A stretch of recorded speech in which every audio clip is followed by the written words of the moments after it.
Berlatar pada tahun 2029 di Stasiun Penelitian Luar Angkasa, kisah akan berfokus pada seorang kapten bernama Leo yang sedang melakukan penelitian bersama timnya yang di situ terlihat banyak sekali binatang simpanse yang memang dijadikan sebagai monkey percobaan untuk penelitian mereka.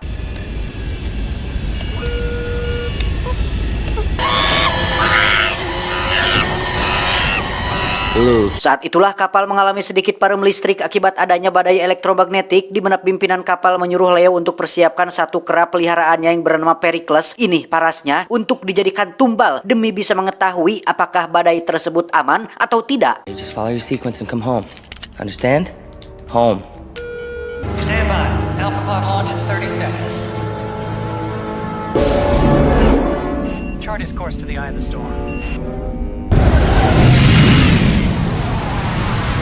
Setelah Pericles sudah memasuki badai elektromagnetiknya, tim melaporkan jika dia mengalami peningkatan detak jantung yang menjadi pertanda bahwa badai tersebut tidaklah ramah untuk dilewati, yang karena Kapten Leo sangat nyaah dan dedeh sekali terhadap si monyet, dia pun nekat masuk ke dalam kapsul tanpa izin demi bisa menyusul Pericles keluar dari badai tersebut.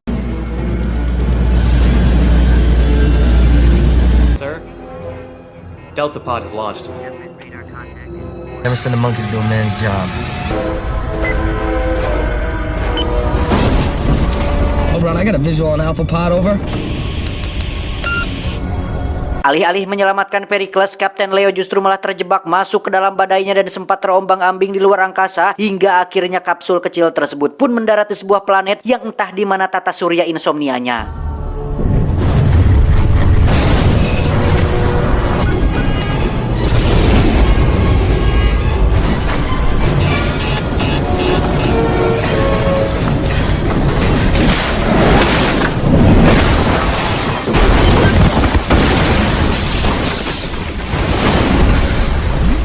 Karena kapsulnya tenggelam, Kapten Leo pun terpaksa meninggalkan semua barang-barang pribadinya di dalam sana, yang saat dirinya keluar, muncullah beberapa orang yang sedang dikejar oleh sekelompok kera yang rupanya bisa berbicara dan berdiri layaknya manusia konvensional pada umumnya.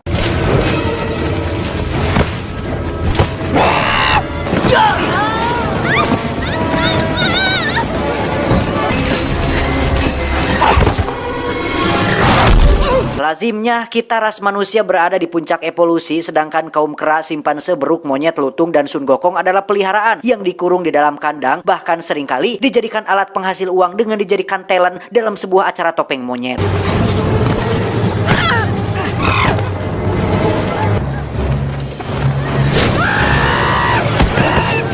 Nah, yang menarik adalah di planet ini Kapten Leo justru menemukan hal sebaliknya, di mana monyet justru menjadi manusia dan manusia diperlakukan layaknya monyet, sehingga ini menjadi sebuah pertanyaan besar tentang apa dan di manakah Kapten Leo berada saat ini.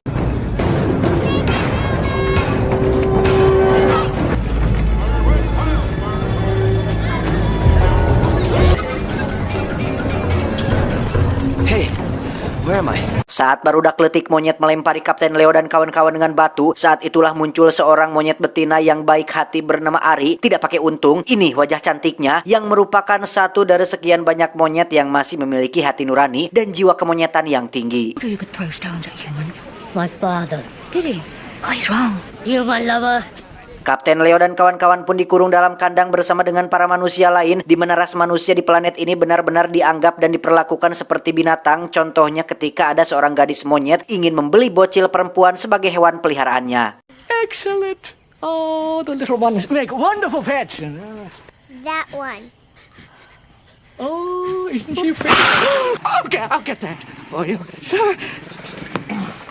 Untuk menandai para manusia, kerajaan monyet pun akan mencap mereka dengan label kerajaan yang menurut Ari, aturan ini sangatlah kekerasan dan melanggar norma-norma adab permonyetan, yang ketika Ari sedang akan membuka kandangnya, tiba-tiba saja Kapten Leo menyergap Ari dari belakang dan meminta tolong dengan dada tulus dan jujur, sehingga Ari merasa jika Kapten Leo sangat berbeda dengan manusia-manusia lain yang ada di sana. Zach, don't you... Stay back. Maka dari itu, Ari pun membeli Kapten Leo berikut satu manusia perempuan bernama Diana untuk dibawa pulang ke rumah. Mereka dijadikan babu untuk melayani senator dan para menteri, yang di sini kita akan melihat agama atau kepercayaan yang para kera ini miliki, yang mana sebelum makan mereka berdoa kepada sosok bernama Semos yang dianggap sebagai Tuhan sekaligus bapaknya para kera, alias kera pertama yang menapakkan kaki di permukaan planet ini. We give thanks to you, Semos, for the fruit of the land. Bless us, Holy Father, and bring peace to your children. Amen. Di sini juga kita akan diperkenalkan pada sang jenderal monyet yang kejam bernama Jenderal Ted. Ini bebenguknya yang dari sekian banyak kaum kera, hanya Jenderal Ted lah satu-satunya kera yang berambisi untuk tidak hanya mengurung manusia, tetapi memusnahkan seluruh umat manusia agar menjadikan kera sebagai puncak evolusi tertinggi rantai makanan di planet ini. Extremism and defense of apes is no vice, Senator. Too quickly will we grow soft in our affluence. Even now they outnumber us 4-1. Kesal dengan si jenderal yang bersikap kasar dan mengganggu satu manusia peliharaannya, Ari yang merupakan putri kandung dari senator pun memilih untuk meninggalkan meja makan, di mana si jenderal rupanya sudah sejak lama jatuh cinta kepada Ari. Namun karena keduanya memiliki visi dan misi yang bertolak belakang, maka si jenderal masih belum bisa mendapatkan hati dan cinta tulus dari Ari. Feelings haven't changed. I still care about you. You feel so much for these humans. Yet you feel nothing. Tak lama si jenderal pun didatangi oleh dua tentara kerajaan yang memberitahunya bahwa ada sesuatu yang harus dia lihat di dalam hutan, yang mana sesuatu tersebut ternyata adalah bekas pendaratan kapsul milik Kapten Leo. Sehingga ketika si jenderal merasa bahwa hal ini perlu dirahasiakan dari siapapun, dia pun membunuh kedua tentara kerajaan tersebut dengan cukup kejam.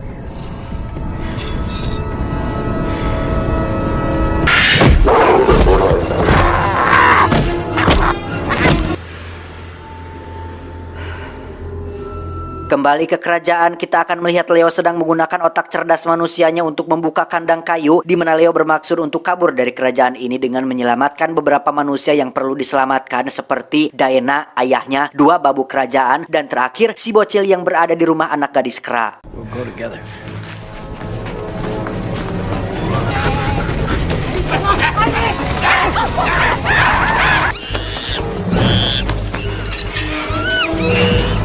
Saat itulah Leo dan kawan-kawan tak sengaja bertemu dengan Ari dan pengawalnya yang merupakan mantan komandan kera. Kita panggil saja si pengawal. Leo mencoba untuk membujuk Ari agar mau membantunya kabur dari kerajaan ini, di mana Ari faktanya mengalami apa yang dinamakan dengan jatuh cinta lintas spesies yang membuatnya mau dan bersedia untuk menunjukkan terowongan rahasia menuju jalan keluar.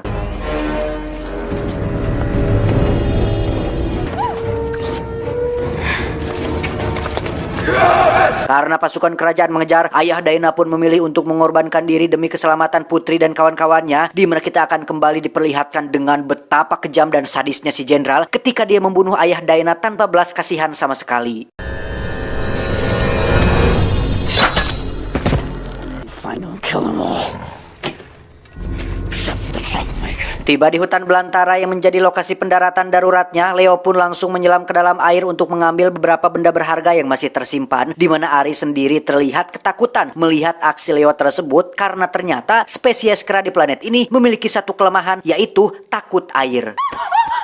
What's wrong? Apes are afraid of the water. They can't swim.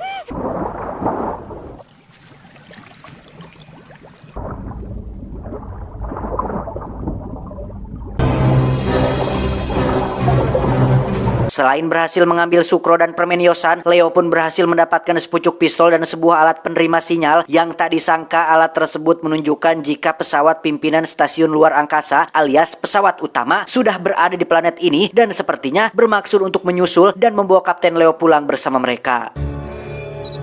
I have contact. Jesus, they're already here. Karena Diana dan kawan-kawan tak punya tempat untuk dituju, pun sama dengan Ari dan si pengawal yang terlambat untuk kembali, mereka pun memilih untuk mengikuti kemanapun Leo pergi. Namun tiba-tiba muncullah si penjual budak yang bermaksud untuk mencegat mereka semua, di mana Leo memutuskan untuk menunjukkan apa yang bisa dia lakukan dan dari mana dia berasal dengan meletuskan satu kali tembakan yang membuat semua orang langsung ketakutan. You kill him, and you'll only lower yourself to his level. Can't we all just get along? Make him our guest. Cuff him. Khawatir jika Leo akan mengancam balik para kera, si pengawal pun menghancurkan pistolnya demi ketentraman perjalanan mereka semua. Yang dalam sepanjang perjalanan tersebut, Ari yang penasaran pun terus saja mengajukan pertanyaan mengenai kehidupan Leo dan bagaimana para kera di planet bumi diperlakukan. Your apes permit you to fly? Our apes live in zoos. They do what we tell them.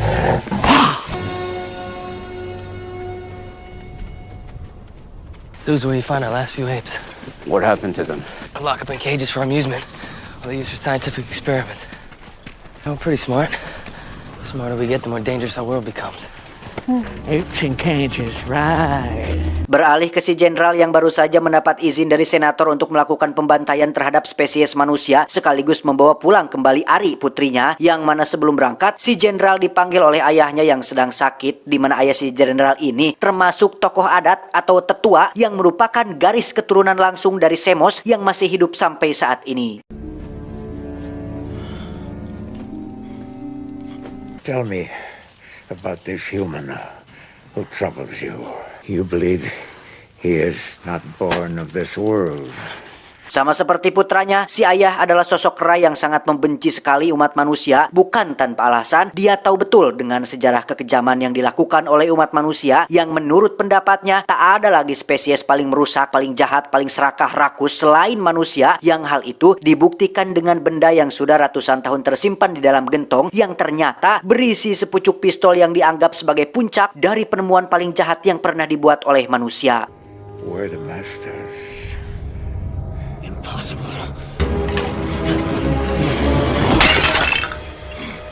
Against this, our strength means nothing. Their ingenuity goes hand in hand with their cruelty. Sebelum menghembuskan nafas terakhirnya, si ayah menitip pesan kepada si jenderal untuk lakukan segala cara agar buronan bernama Leo jangan sampai memasuki area terlarang bernama Kamila, sebuah lokasi yang dianggap sebagai awal penciptaan spesies kera yang hidup di planet bumi ini. Di planet ini. Do not let him get to Kalima, secret to our true beginnings.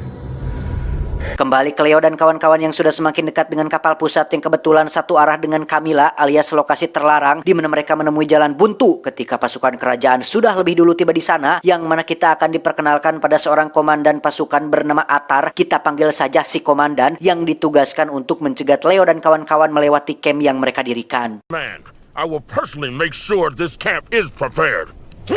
Dengan satu pistol suar yang masih tersisa, Leo memiliki ide untuk memanfaatkan kelemahan para kera, yaitu aliran sungai yang membentang tepat di seberang kamp pasukan, di mana Leo berencana untuk mengalihkan para pasukan menggunakan cahaya suar tersebut dan menyeberangi sungai secepat mungkin sebelum para pasukan sempat menangkap mereka.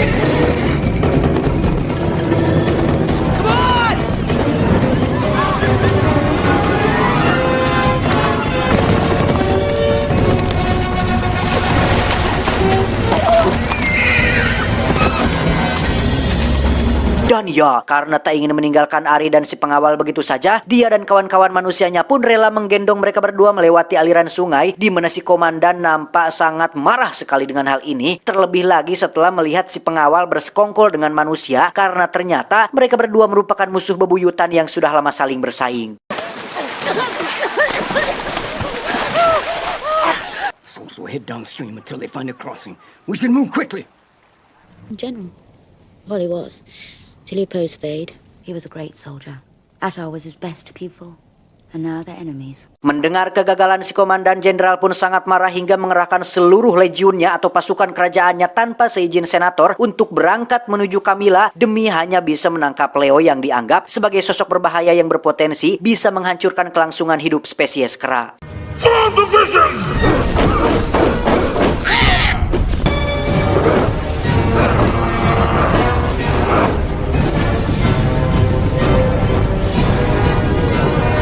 Singkat cerita, Leo dan kawan-kawan pun akhirnya sampai di lokasi terlarang yaitu Kamila, sekaligus titik sumber asal sinyal di alat pencari sinyalnya, di mana Leo sangat bingung sekali dengan posisi teman-teman timnya yang sejauh mata memandang, dia tidak melihat ada kapal pusat yang seharusnya dengan ukuran sebesar itu pasti sudah terlihat dengan jelas.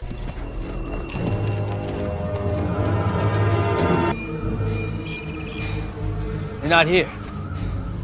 Yang Leo temukan hanyalah semacam monumen tua raksasa yang berusia ratusan tahun, bahkan mungkin ribuan, di mana mereka memutuskan untuk masuk ke dalam sana. Barangkali timnya Leo sedang berada di dalam. He would never hear. Dan betapa terkejutnya Leo saat baru menyadari jika monumen tua raksasa ini ternyata adalah kapal pusat milik dia dan tim penelitiannya, di mana kata K5 yang dianggap sebagai lokasi awal penciptaan para kera tidak lebih dari hanya sebuah tulisan peringatan yang tidak lengkap, yaitu Caution Live Animals, yang artinya hati-hati hewan hidup. It's my ship.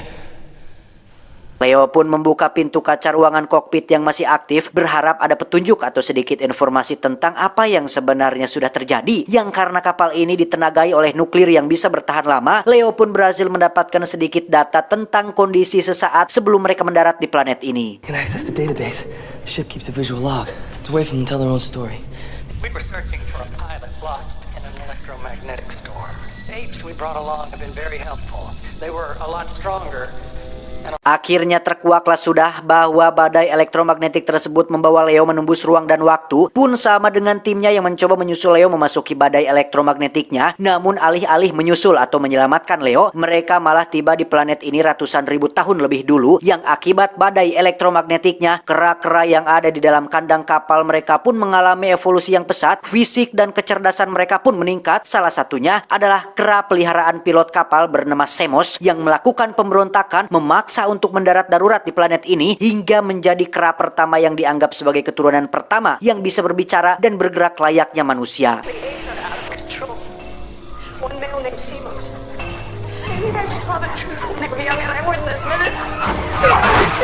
Masih dalam perasaan bingung dan tak tahu harus berbuat apa lagi, Leo pun kembali dikejutkan dengan kemunculan umat manusia yang datang setelah mendengar cerita tentang Leo yang dianggap sebagai manusia pertama yang berani menentang kera. Hell, send them all back. Back where? They left their homes to be with you.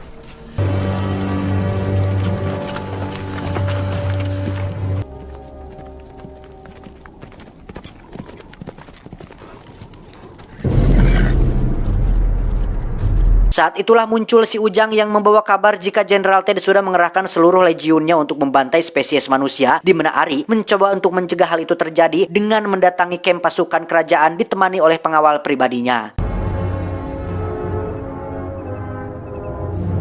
I wish to speak to Thade.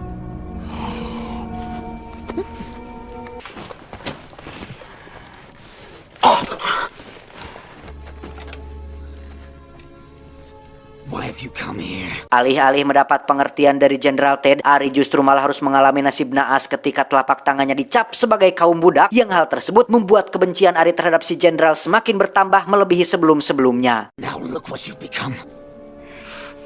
I've been... Forgive me. So you want to be human? Then wear their mark! Let her return. She can die with her friends tomorrow. Leo sendiri terlihat sedang duduk sendirian di ruang kokpit ditemani oleh Ari yang baru pulang dengan rasa sakit di telapak tangannya. Dengan fakta bahwa kini dirinya tidak bisa kembali pulang, Leo pun mencoba mencari cara untuk mencegah si Jenderal membantai spesiesnya, yang di situ Leo tak sengaja mendapatkan ide untuk memanfaatkan bahan bakar nuklir yang masih tersisa di kapal ini.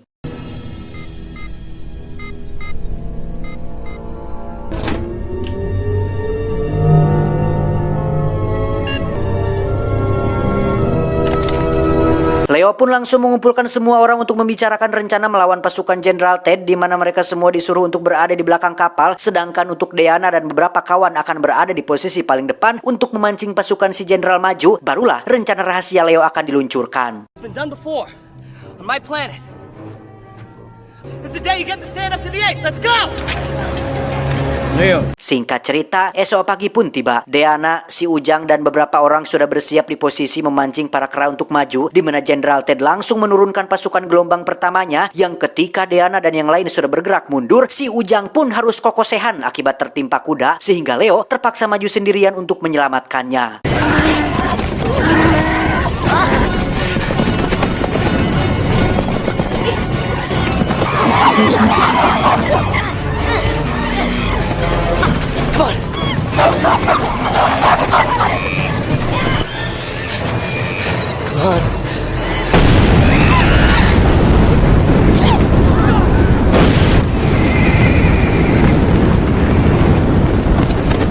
Dan ya, rencana Leo ternyata adalah dengan mengaktifkan pendorong menggunakan nuklir terakhir kapal tersebut yang karena tak punya rencana alternatif lain, Leo dan semua orang pun serentak maju dan peperangan pun tak terelakkan lagi.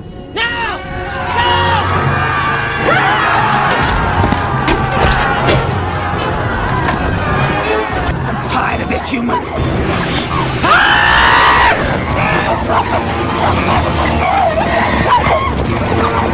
Sama seperti perang konvensional pada umumnya, semua orang pun dibuat paciwuh dan pabuis tidak pararuguh. Ada yang gelut beneran, ada yang gegelutan, ada juga yang main ludo. Mereka semua sibuk dengan urusan masing-masing, tidak terkecuali si pengawal yang duel dengan si komandan perang untuk menyelesaikan urusan lama mereka yang belum selesai.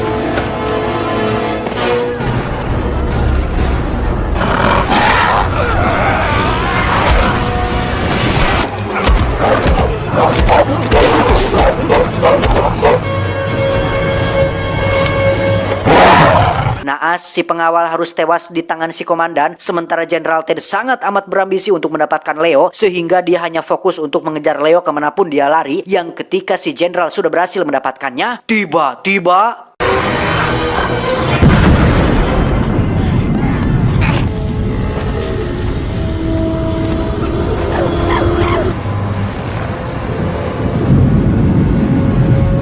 Ya, muncullah Pericles, si monyet yang menghilang duluan dalam badai elektromagnetik, di mana saat semua kera bersujud karena menganggapnya sebagai Semos, Leo dengan santainya menggandeng Pericles untuk memberikan klarifikasi tentang asal-usul kera di planet ini. Hercules, how's better? Sir, the prophecy is true. Semos has returned to us. Let's go explain evolution to the monkeys. Pericles pun tiba-tiba lari ke dalam kapal sehingga Leo segera menyusulnya ke dalam, yang mana si Jenderal sama sekali sudah tidak peduli mau itu Semos, Termos, Kosmos, Momos, Bandros atau apapun itu. Yang menjadi tujuan utamanya sekarang adalah ingin mendapatkan Leo demi bisa membuktikan bahwa spesies kera jauh lebih unggul dibandingkan manusia. Ketidakpedulian si Jenderal pun dibuktikan ketika dia memukul Pericles hingga terlempar cukup jauh, tepat disaksikan oleh komandannya yang mulai kehilangan respek. Yang ketika itu terjadi, Leo segera mengambil pistol yang dibawa Pericles untuk membunuh si Jenderal yang terus aclog-aclogan. Saat pistol terlempar ke dalam kokpit itulah si Jenderal langsung loncat dan berhasil mendapatkan pistolnya. Yang bersama dengan itu, Leo pun mendapat ide untuk mengakhiri ini semua dengan akan menutup pintu kaca anti pelurunya dan...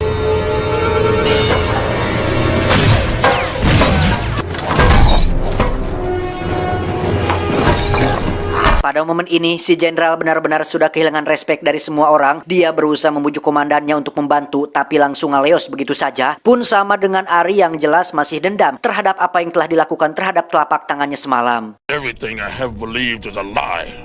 You and your family.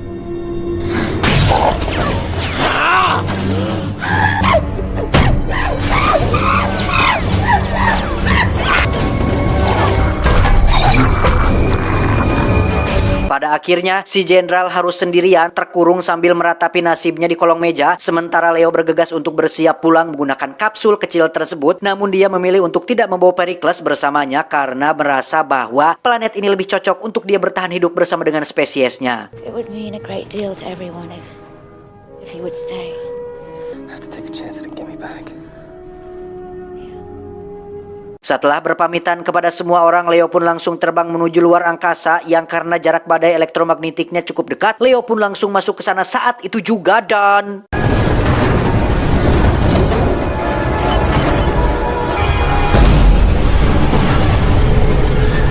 Akhirnya, Leo berhasil keluar dari multiverse tersebut dan kembali ke tahun di mana seharusnya dia hidup. Yang tanpa buang waktu lagi, Leo segera menuju planet bumi dengan masih menggunakan kapsul kecil yang memiliki bahan bakar yang tidak ada habis-habisnya.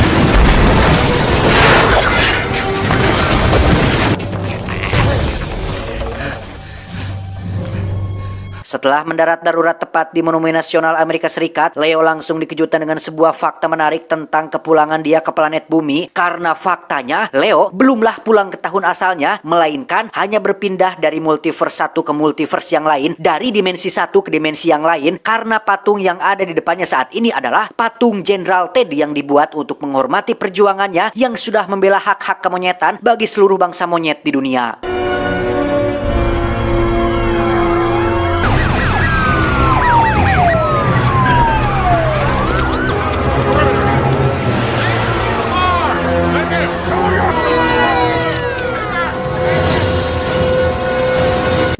ending yang cukup menghuhuhukan. Naon bunyong. Meski ceritanya agak sedikit absurd dan penuh imajinasi tinggi, tetapi film ini telah membuat masa remaja saya menjadi lebih berwarna, sekaligus menyadarkan bahwa sekelas binatang beruk, lutung, monyet, kera saja menganggap jika umat manusia adalah makhluk paling perusak dan jahat di dunia. Korupsi, pembunuhan, peperangan, penindasan, penebangan pohon, global warming, polusi udara, kenaikan harga bawang, turunnya tarif micet, tingginya bunga pinjol, dan sebagainya tidak lain dan tidak bukan dilakukan oleh satu spesies, yaitu manusia. Sehingga pesan yang bisa kita ambil dari film ini adalah hidup harus terus berjalan tanpa perlu kata-kata bijak atau mutiara. Karena manusia yang bersyukur adalah manusia yang menggunakan otaknya untuk menjadi lebih baik. Lah John, ini kan kata-kata mutiara juga. Oh iya juga ya, maaf. Saya John mewakili direksi yang bertugas mengucapkan terima kasih dan sampai jumpa di video selanjutnya. Adios, tulang ekor Justin Bieber. Cuau, cuau, cuau. Selamat menunaikan ibadah puasa. Yuhu. Karena ini adalah sudah habis tarawih dan bebas, saya akan merokok teman-teman. Dan ngopi, seharian tidak ngopi karena berpuasa, alhamdulillah. Teman-teman semangat juga puasanya dan walaupun puasa tetap semangat menjalankan aktivitasnya ya. Jaga kesehatan, jangan menjadikan bulan Ramadan atau puasa untuk Anda tidak berolahraga dan menjaga kesehatan. Karena di bulan puasa juga kita masih bisa berolahraga seperti saya guys. Walaupun heheho dan ngesangan dan genggerong ini sudah kohal tidak minum, tapi tetap saya melakukan olahraga untuk menjaga badan saya tetap sterek. Biar seperti Mamang Dwayne Johnson. Biar gede badannya. Dah ya. Segitu saja.